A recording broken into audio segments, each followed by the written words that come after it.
Thank you for joining us today. On today's Engineers Newsletter Live program, we'll be discussing variable refrigerant flow systems. Now, what was once thought of as a niche system has now become commonplace in many building types. Variable refrigerant flow systems are often used to electrify heating, provide a scalable HVAC system design, and intelligently transfer heat from one part of a building to another. On today's program, we'll provide an overview of variable refrigerant flow systems, including VRF system types and operating modes. Next, we'll discuss different humidity control strategies and the ventilation equipment used to achieve the desired results. And then we'll wrap up with a discussion on different system control methods. To walk us through the discussion, we have Trane Application Engineer Eric Sturm and Systems Engineer Cline. So Eric, can you start us off? Have you ever noticed how in the industry we often name air systems based upon the zone control equipment used and assume that it's adequate to describe it? It's true, all of it. Variable air volume system, fan coil system, water source heat pump system, chilled beam system. While this is a way to create a picture in our head, we really don't know if this picture and assumptions you have are the same as what I have, and it can lead to confusion or misunderstanding. There's just so much to define about a system, including how it's controlled to really understand the system, and how it will perform. The same is true for variable refrigerant flow, or VRF systems. They come in many different forms. So let's take a deeper look at the scope of what we mean in this program when we say VRF system. There are typically three major subsystems that make up a complete VRF system. There could be more. First, there's the VRF equipment and refrigerant piping. Here, we're showing an air source VRF system.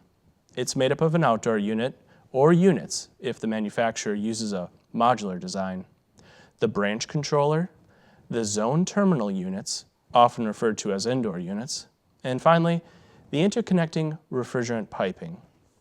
This VRF system recirculates air from the room and provides temperature control in the zones.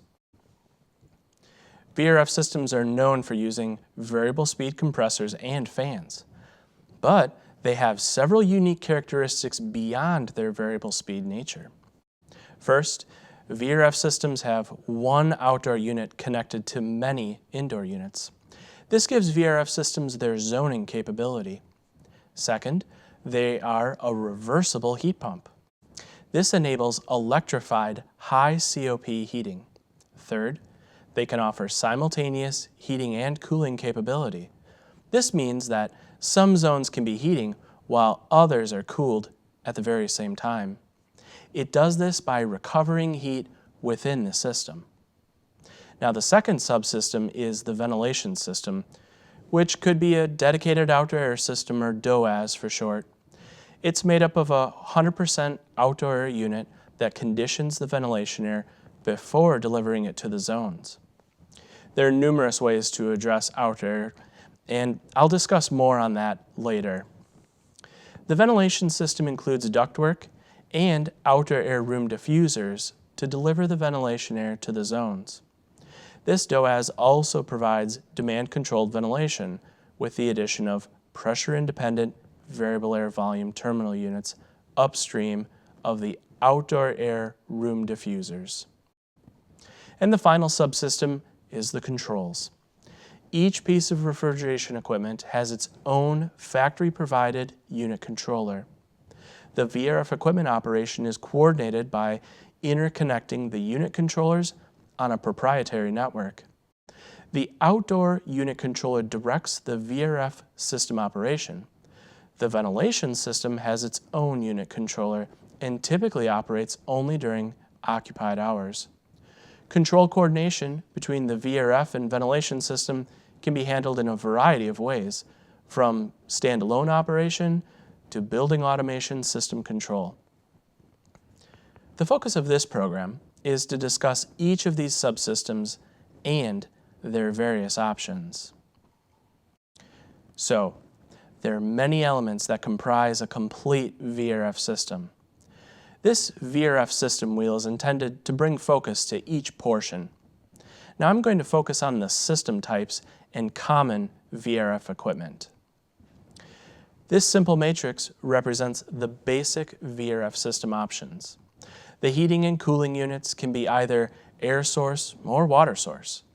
They're often referred to as outdoor units. While air source units are located outdoors, water source units are located inside the building. The system can be a heat pump or heat recovery type. This is where the level of zone control flexibility is determined. Let's take a closer look at these system options. Air source outdoor units are the most common type sold. They enable lower cost systems than water source alternatives and are placed outdoors, thus not taking up useful building space.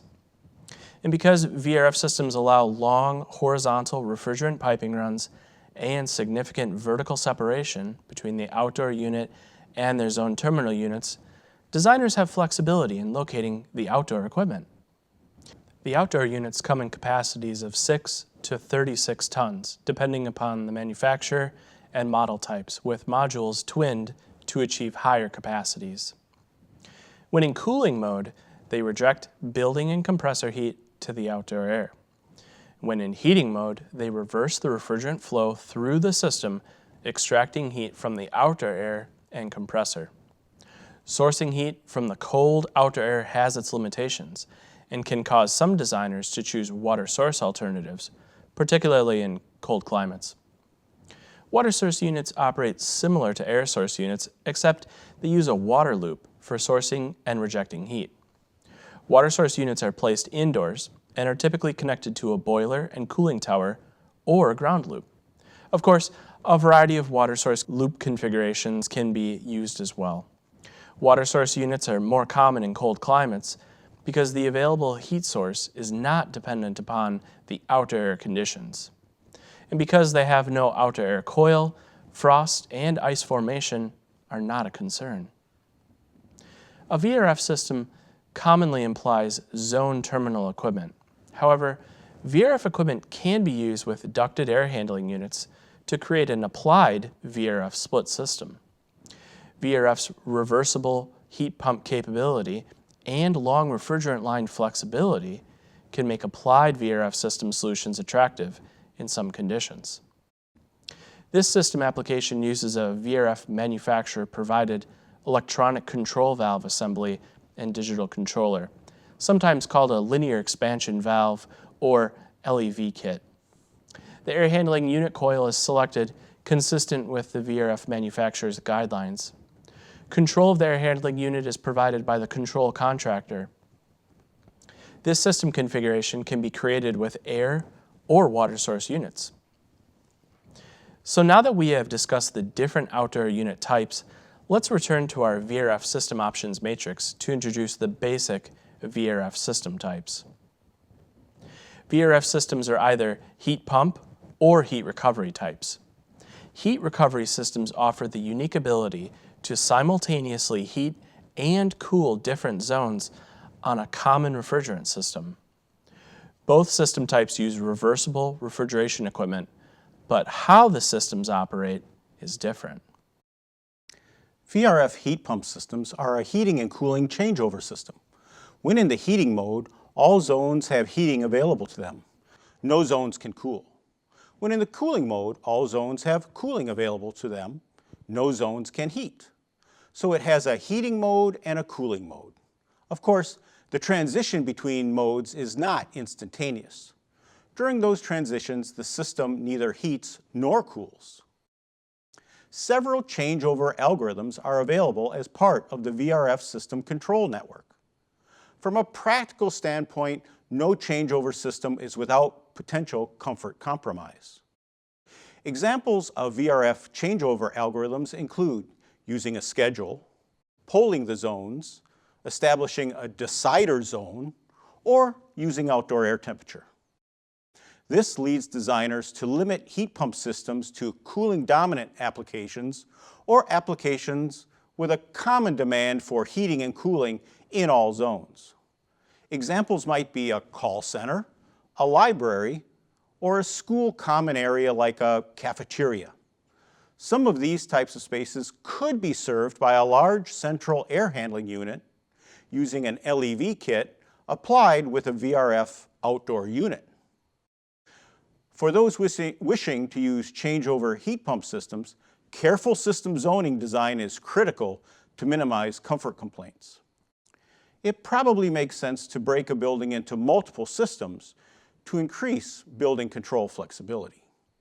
In this example, we show a small building zoning the west exposure separate from the east exposure. An hour-by-hour load analysis will help the designer determine if this will work effectively.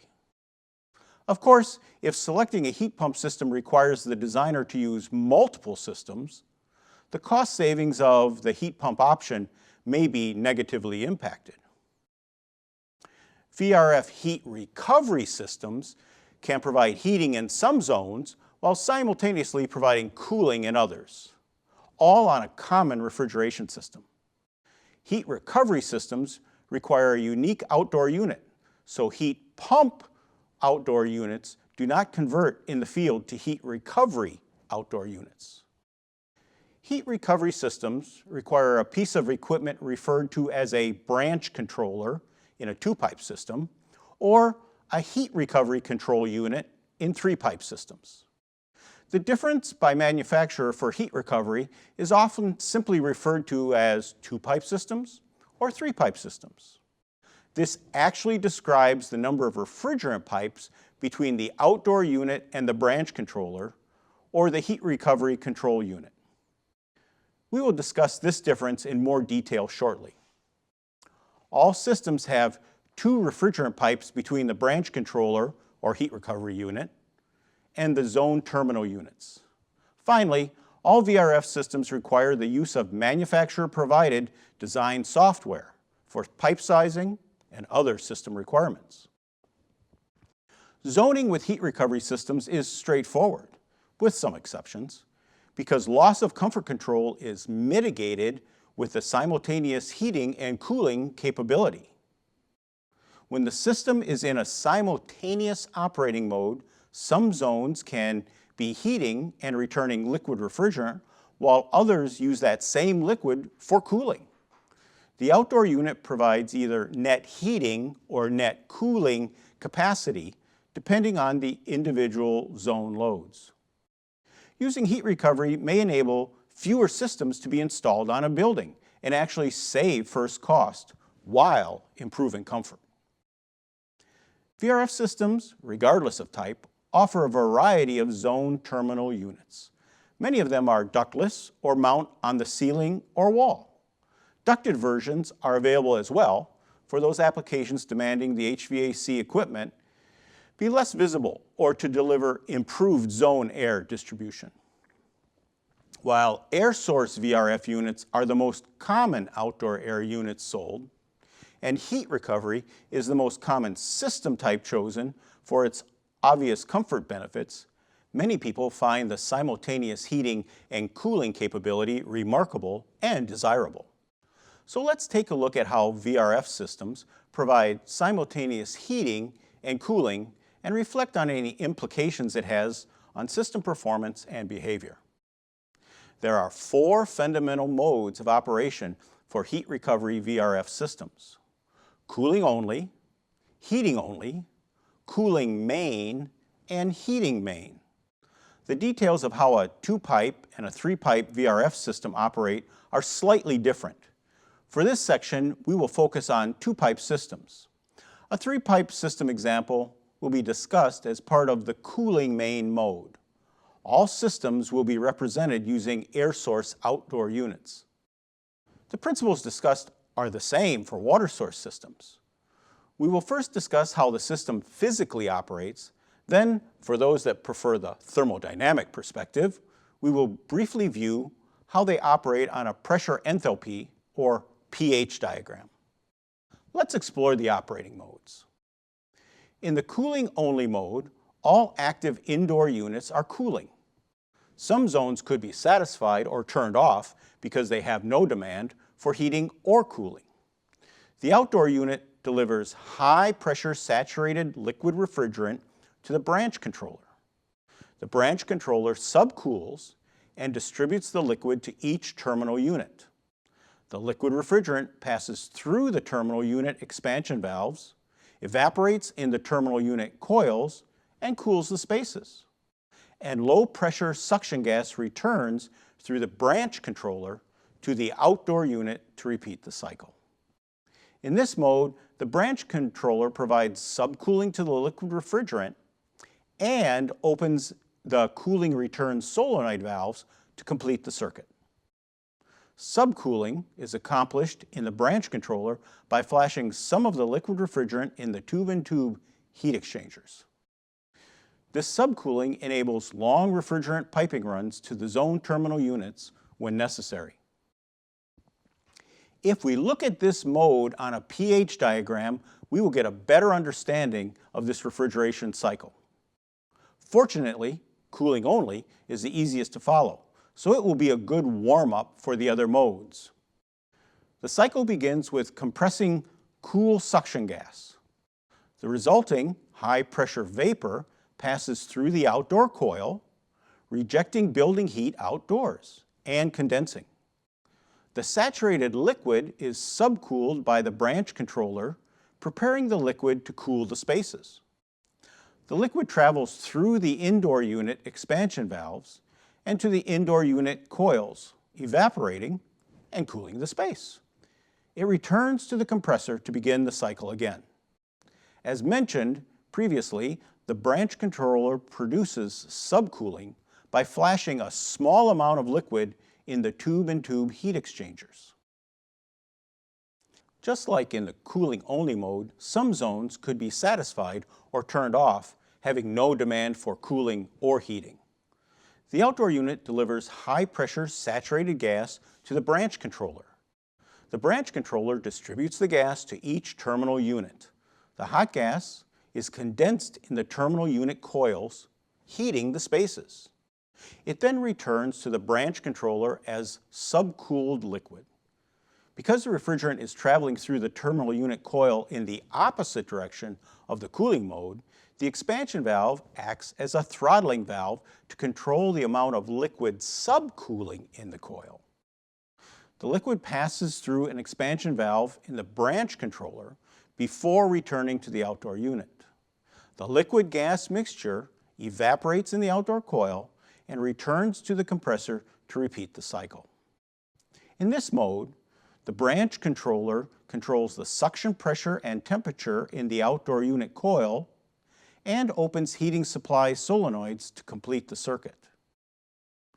Because the outdoor unit coil surface temperature drops below freezing as the outdoor temperature approaches freezing, the outdoor coil will develop frost. A defrost sequence is initiated when conditions indicate excessive frost has accumulated on the outdoor unit coil. The refrigerant cycle reverses, thus heating the outdoor coil and melting the accumulated frost. During defrost cycle, the system no longer provides heat to the spaces and will modulate or stop the indoor fans to prevent cold drafts. For most installations, the tenants do not notice or recognize the temporary heat interruption. Since water source units do not have an outdoor coil, defrost operation does not apply to them. Looking at the heating mode refrigeration cycle, we once again begin with compressing cool suction gas. But in this mode, the high pressure vapor is routed through the terminal unit coil, heating the spaces, while condensing and subcooling the refrigerant. The liquid refrigerant travels through an expansion valve in the branch controller and to the outdoor unit coil, evaporating and absorbing heat from the outdoor air. The refrigerant gas returns to the compressor to begin the cycle again. Heat pumps offer heating coefficients of performance, or COPs, substantially higher than gas boilers or electric resistance heat because they pump heat from the outdoor air into the building. However, to absorb heat from the outdoor air, the refrigerant must be colder than the outdoor air, often driving the compressor suction pressure substantially lower than normal cooling operation. This increases compressor work compared to cooling-only operation. The colder the outdoor air, the lower the suction pressure, resulting in reduced system efficiency and eventually reduced system heating capacity.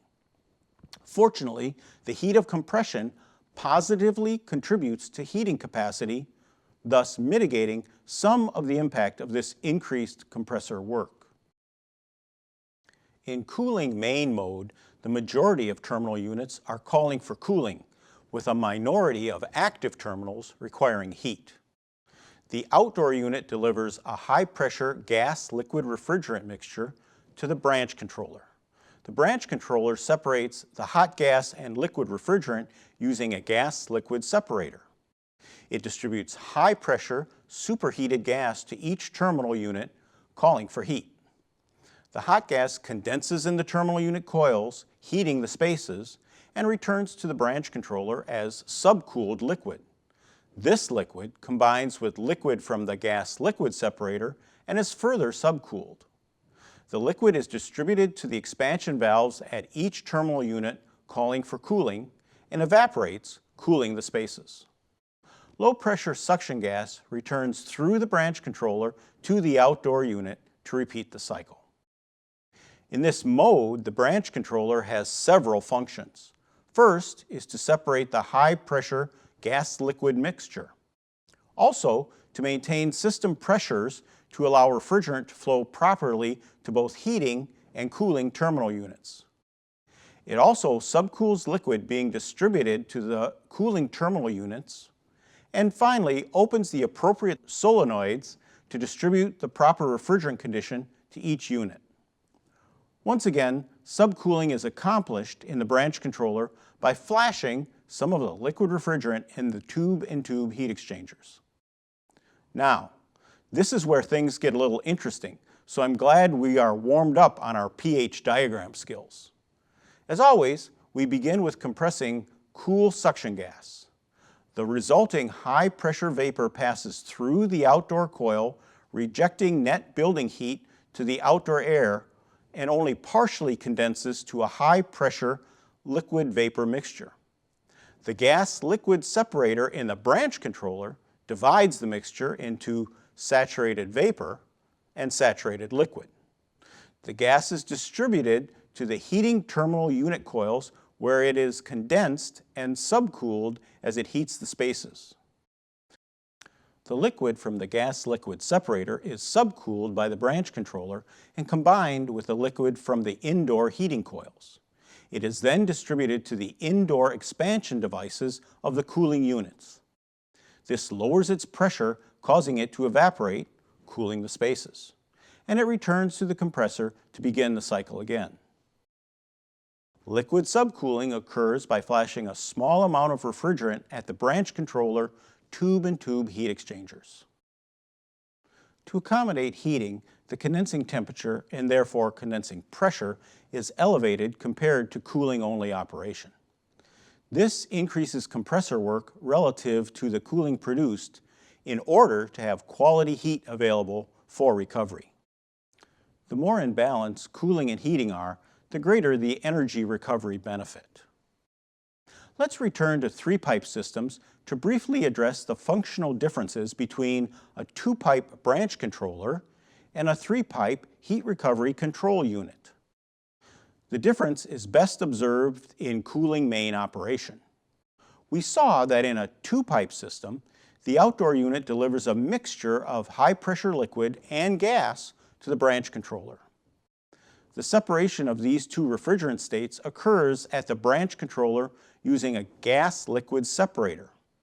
In three-pipe systems, the separation of these two refrigerant states occurs at the outdoor unit, and they are delivered in separate pipes to the heat recovery control unit. The outdoor unit delivers superheated gas in one pipe and subcooled liquid in another pipe. In all other operating modes, where only two pipes are required, the third pipe is used as a parallel line for the supply or return of refrigerant between the outdoor unit and the heat recovery control unit. All branch controller functions other than gas-liquid separation are performed by the 3-pipe heat recovery control unit. Now that we have discussed 3-pipe systems, let's return to our 2-pipe system for the final mode, heating main. In the heating main mode, the majority of terminal units are calling for heating, with an active minority of units requiring cooling. The outdoor unit delivers high-pressure, superheated gas to the branch controller. The branch controller distributes the superheated gas to each terminal unit calling for heat. The hot gas condenses, heating the spaces, and returns to the branch controller as subcooled liquid. The liquid is further subcooled, and a portion is distributed to the expansion valves at each terminal unit calling for cooling. The liquid refrigerant evaporates, cooling the spaces, and returns to the branch controller. The low-pressure gas combines with the subcooled liquid in the branch controller after the liquid passes through an expansion valve. The combined liquid-gas mixture returns to the outdoor unit coil, completely evaporates, and returns to the compressor to repeat the cycle. Again, in this mode, the branch controller provides multiple functions. It controls the suction pressure and temperature in the outdoor unit coil and maintains system pressures to allow refrigerant to flow properly to heating and cooling terminal units. Additionally, it subcools liquid returning to the outdoor unit and opens the appropriate solenoids to properly distribute refrigerant to each terminal unit. Just like the heating-only mode, the outdoor coil will accumulate frost under the right conditions. In addition, the low suction temperature required by the outdoor coil will cause indoor cooling coils to develop frost. For the outdoor coil, the same defrost sequence applies as discussed in the heating-only mode. For indoor coils, cooling operation is periodically interrupted to avoid frost, thus ensuring full cooling availability. However, this operation can be problematic for critical cooling applications, and alternative cooling approaches should be explored. Here is our final look at the pH diagram. In the heating main mode, we begin with compressing cool suction gas. The resulting high-pressure, superheated vapor is distributed to the terminal units requiring heat. The gas is condensed and subcooled while heating the spaces. The subcooled liquid is then distributed to the cooling terminal unit expansion devices.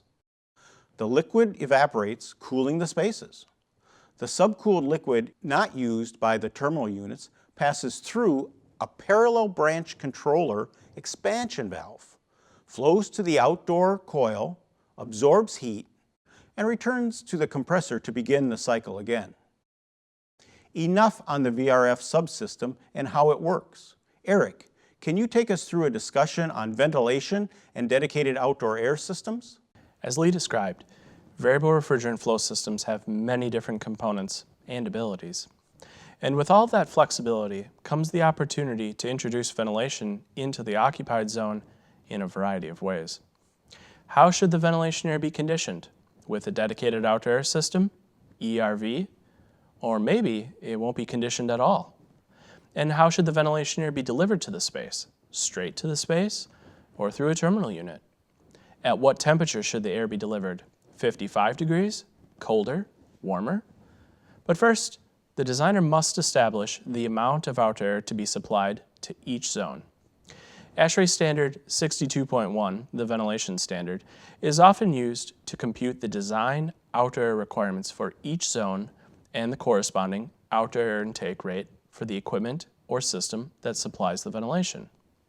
Next, the designer must decide how to deliver the outdoor air. Unlike other systems, there's freedom to deliver ventilation to occupied spaces in a variety of ways.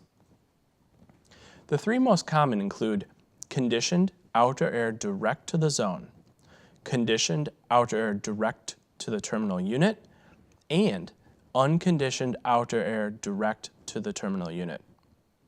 Another consideration is the use of demand-controlled ventilation to dynamically vary the amount of outdoor air in the zone as zone population changes.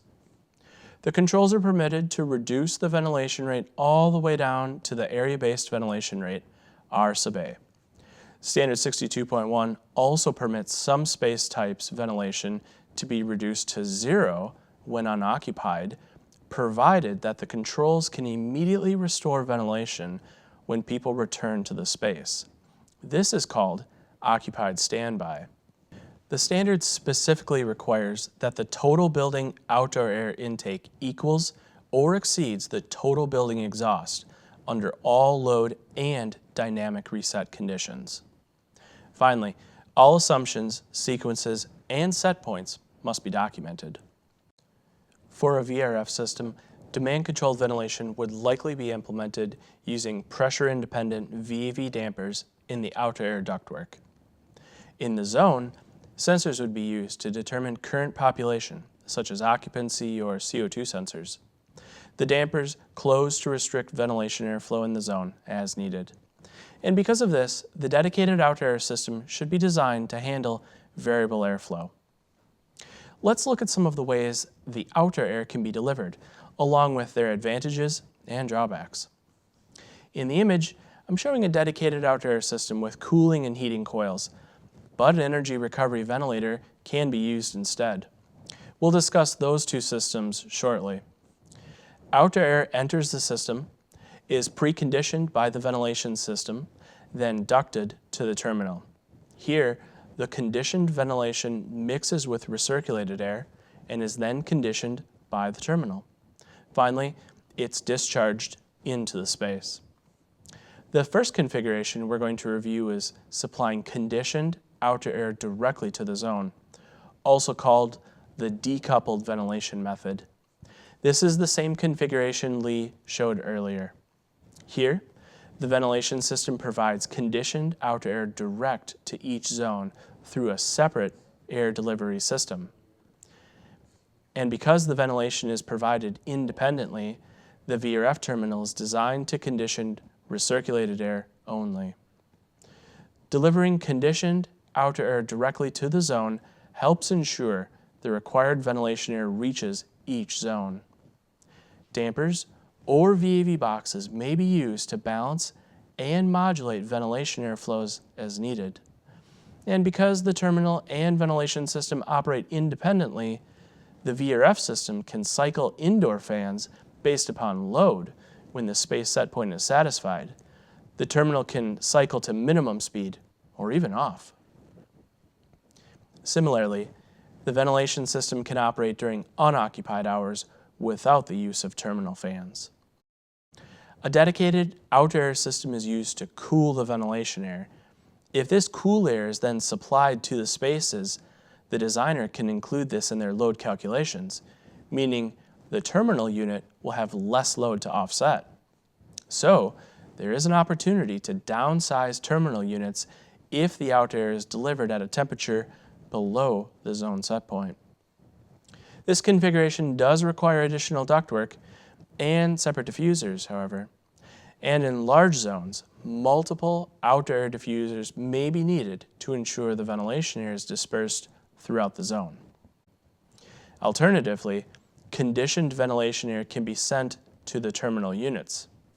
Supplying conditioned outer air directly to the terminal unit, also sometimes called the integrated ventilation method, supplies preconditioned ventilation air directly to the intake of each indoor unit. Not all terminals can accept outer air, so it's important to understand whether the unit can handle the outer air and how much ventilation air can be passed through it.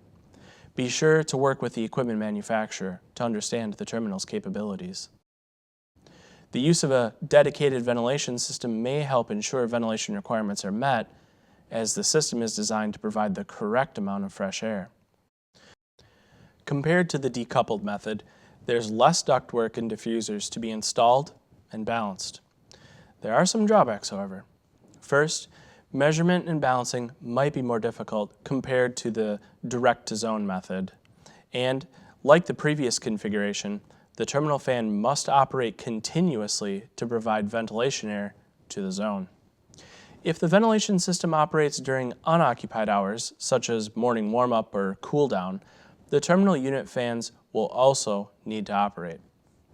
Additional ventilation may need to be provided during heating mode if the zone air distribution effectiveness is different than the cooling mode. Finally, this method will also require field fabrication to the terminal unit. So this approach is often used when terminals are installed in the ceiling plenum or in a closet near the occupied space.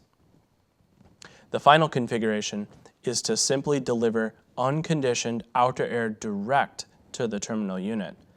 This is sometimes called the direct ventilation method. In this case, outer air is ducted directly from outdoors to the terminal unit. In some cases, a duct booster fan is provided to push the air from the outer air inlet all the way to the terminal unit. Also, outer air filtration may be added. The unconditioned outer air mixes with return air and is then conditioned by the VRF terminal. Because the ventilation air is not preconditioned, the VRF terminal must be sized to offset all dehumidification, cooling, and heating loads. And while the terminal coils might be sized for the entire load, they're often controlled based upon space dry bulb temperature alone.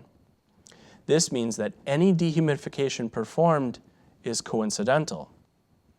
In this configuration, supplying unconditioned outer air to each terminal is simple and less expensive than supplying a separate ventilation system. But there are some drawbacks that should be considered. First, specific terminals with enough cooling, dehumidifying, and heating capacity should be used to ensure the ventilation load doesn't negatively affect comfort. And because the terminal is conditioning the ventilation air, its fan must run whenever ventilation is needed. If a booster fan is needed, it must run during occupied hours as well. For those zones that are being designed for demand-controlled ventilation, an airflow modulation system needs to be designed. This may be a variable speed fan, variable dampers, or even a VAV box in the outer air duct. Next, if the standard 62.1 zone air distribution effectiveness value for cooling and heating are different, the system may need to be designed to supply a different volume of ventilation air during the heating mode. Finally, this setup will require some field fabrication. So for these reasons, the direct ventilation method, supplying unconditioned outer air to the terminals, should be considered for dry climates or applications that require minimal ventilation. Now, throughout the discussion, I've mentioned energy recovery ventilators, or ERVs, and dedicated outer air systems, or DOAS. Within our industry, sometimes these phrases are used interchangeably to mean the same type of equipment. But today, I'm talking about two different things. An energy recovery ventilator uses an air-to-air heat exchanger to precondition the outer air by exchanging heat and sometimes moisture with the exhaust airstream. There are no cooling or heating coils used to precisely condition the ventilation air to an exact temperature or dew point. So in most climates, there will be times during the cooling season when the unit supplies conditioned ventilation air hotter and wetter than the space set point. And there will be times during the heating season when the unit supplies air colder than the space heating set point temperature.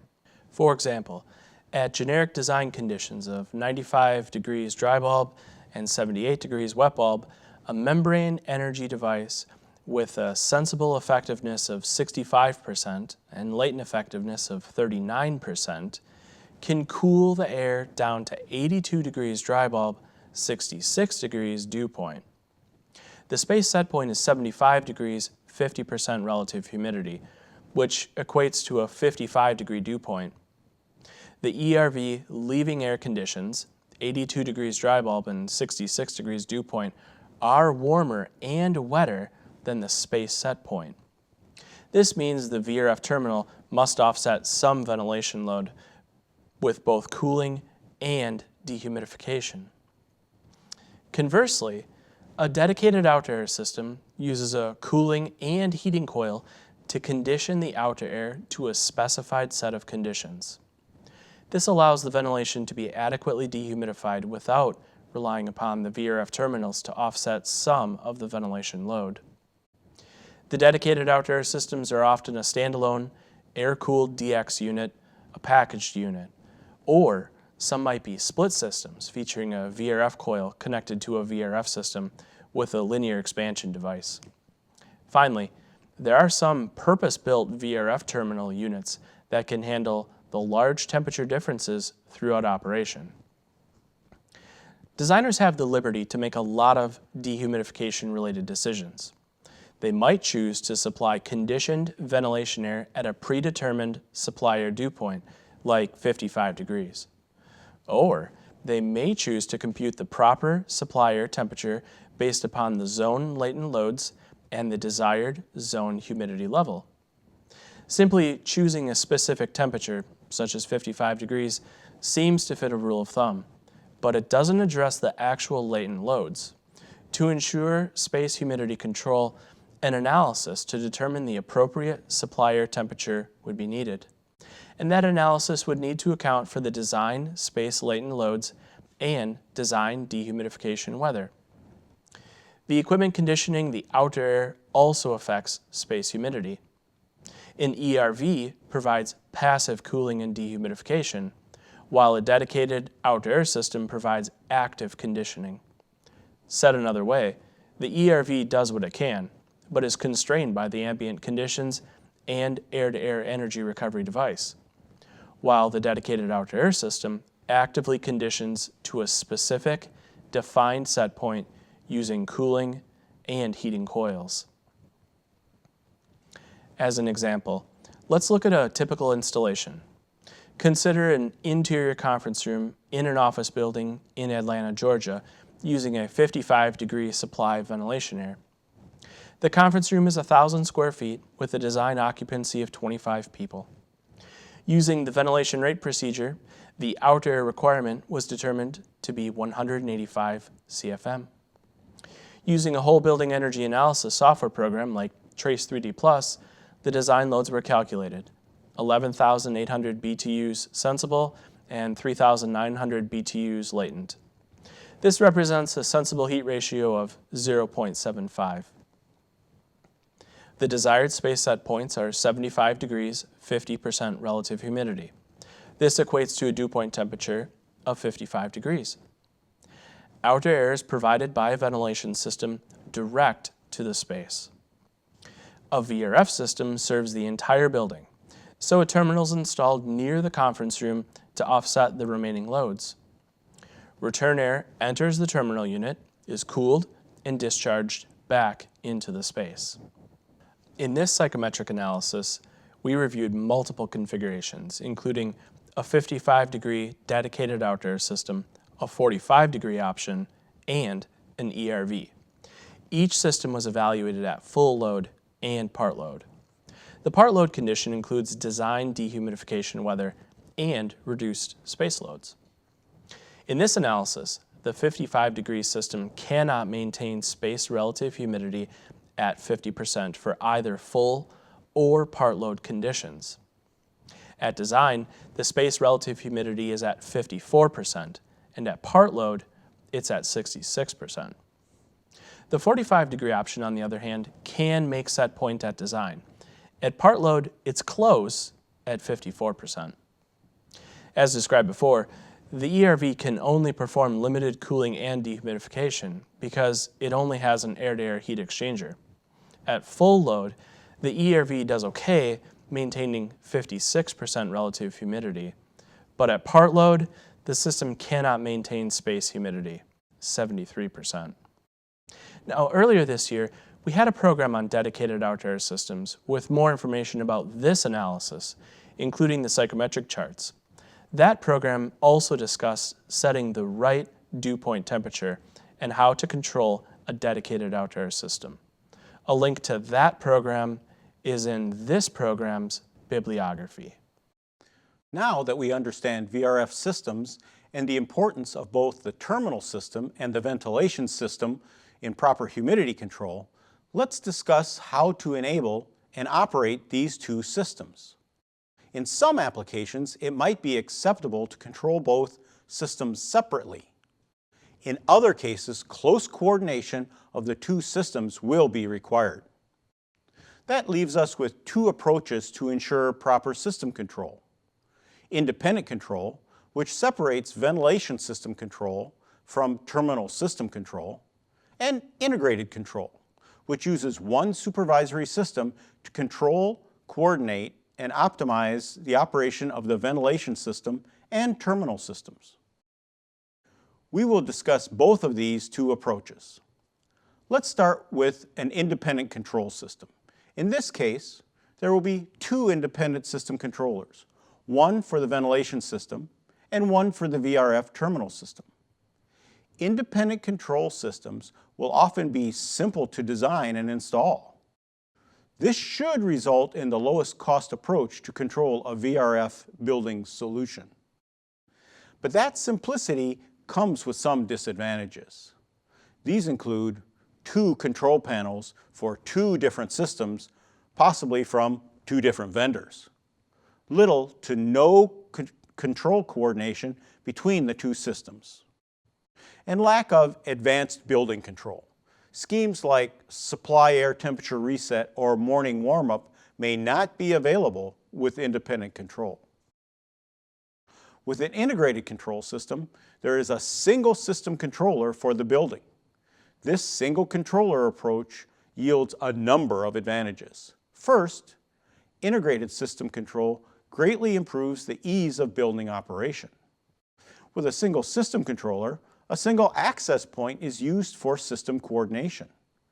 This access point can include valuable user enhancements like a simple user interface and standard graphics. With integrated building level control, advanced control schemes will be more readily available. These include demand control ventilation for energy savings, optimized morning warm-up and/or morning dry-out for energy efficiency and occupant comfort, and supply air temperature reset for the dedicated outdoor air unit.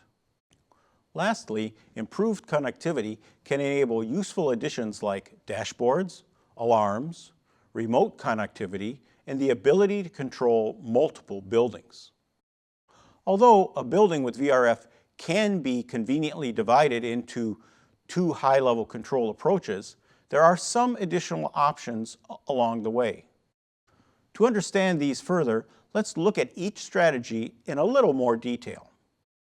First, for an independent control system with no building automation system installed, each zone can have a smart terminal controller with several control options. The terminal controller will include user-set heating and cooling set points and single or dual set point control. If equipped and enabled, a built-in occupancy sensor can detect vacancy in a specific zone. When vacant, the controller will use unoccupied set points to reduce energy consumption. The dedicated outdoor air system provides conditioned ventilation air to each zone when occupied. Since the ventilation system is independent of the terminal system, building occupancy is often determined by schedule, not by sensed zone occupancy. Alternatively, the outdoor air unit can accept a binary signal to indicate building occupancy from another system. Ventilation system modes of operation, heat-cool, dehumidification, or ventilation only, are determined by ambient conditions. Each mode of operation will have a separate discharge temperature set point programmed into the outdoor air unit at startup. This example demonstrates the use of zone-level terminal controllers. A variation of independent control centralizes terminal unit control at the system level. Although terminal system control will now be centralized, a largely independent separate control system is still required for the ventilation system. Advanced control schemes generally require an integrated control system. However, it is possible to implement demand-controlled ventilation with an independent control system. In this case, each zone has an independent air valve with wired or wireless carbon dioxide and occupancy sensors. The dedicated outdoor air system pressurizes the supply ductwork to a static pressure set point and provides conditioned outdoor air to each zone when occupied. For control of the terminal system, each zone would have a smart terminal controller with several occupancy options. As the system controllers are still independent, building level occupancy will need to be determined by schedule or a binary signal. With this setup, ventilation can then be provided based on the outdoor air flow set point for each zone when the outdoor air unit is set to occupied.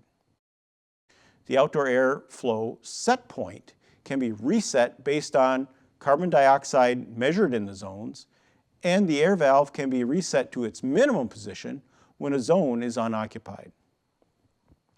With integrated control, the setup looks a bit different depending on the size of the application. Let's start with a small application, that is, one with 10 or fewer zones. In an integrated control system, the building automation system communicates directly with the dedicated outdoor air system and the associated terminal boxes using wired or wireless connections. Each zone will still have a smart terminal controller. In a small application like this, a building automation system, or BAS, communicates parameters like temperature, set point, and occupancy directly to the VRF terminal units. The BAS can also command the units on or off. Demand control ventilation is again achieved by using the dedicated outdoor air system to pressurize the supply air duct to a static pressure set point. But in this case, building occupancy and scheduling information is determined by the building automation system. Ventilation system modes of operation continue to be determined by outdoor ambient conditions, but each mode of operation now has a separate discharge temperature set point that can be reset by the BAS. The BAS determines when to reset these set points based on zone demands. The outdoor airflow to the zone is reset based on measured zone carbon dioxide when the zone is occupied, and the building is in an occupied mode. When the building is occupied and the zone is unoccupied, the air valve is reset to its minimum position. In addition to more zones, a large application may have a variety of different system types, some that may or may not use VRF technology. For example, a building might use separate VRF terminal and ventilation systems for most zones, but apply a single zone VAV air handler to maintain a large space with variable occupancy, such as a cafeteria or lecture hall.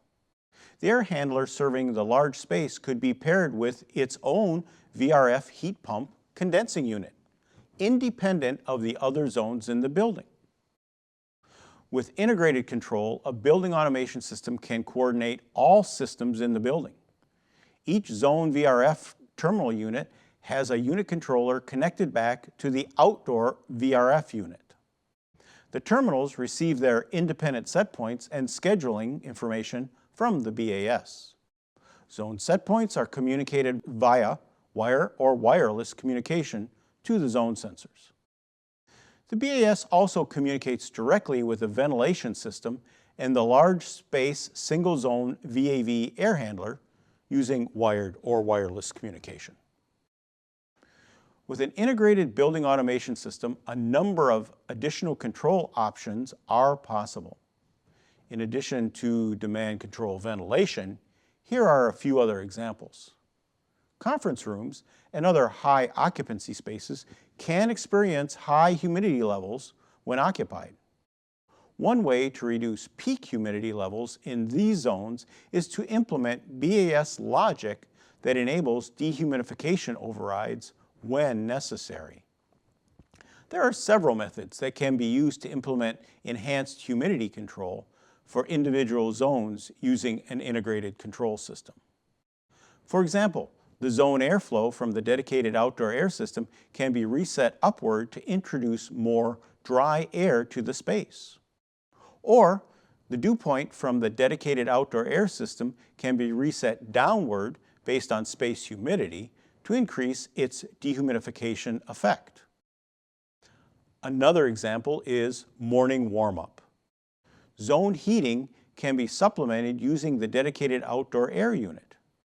Before occupancy, the BAS can command the outdoor air unit to operate in a recirculation mode to assist in raising the space temperature of the zones.